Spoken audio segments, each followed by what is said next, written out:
Now he's still under contract with the Raiders, and on February 15th, a deadline Carr says will not extend $40 million in guarantees kicks in. So Carr said, I'm just obeying the rules. If it gets to the date and I get released, then I'll be able to talk to all my friends.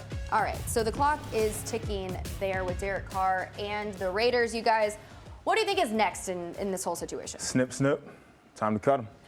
Yeah, I think if I'm Derek Carr, why would I help the team that told me that I'm not welcome here anymore? Like, I wouldn't. At that number, pay me my money, get me out of here, and let me go play for somebody else. But I think what comes next is Aaron Rodgers going to whatever his next destination is going to be. Because until that domino falls, I don't think we're going to see movement from Derek Carr.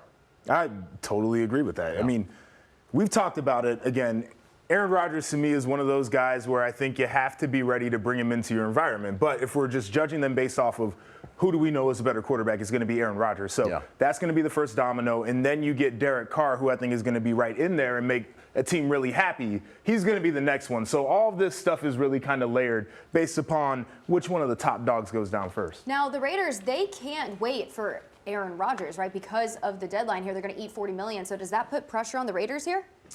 I don't think it does. I don't think it does, because if they want Aaron Rodgers, you'll do what you need to do. You'll eat that money, and then you'll go get your guy in Aaron Rodgers. On the other end, it's like with the talent that you have in that room, and Devontae Adams and Josh Jacobs coming off of an all-pro caliber season. You paid Josh McDaniels a lot of money to come be your head coach.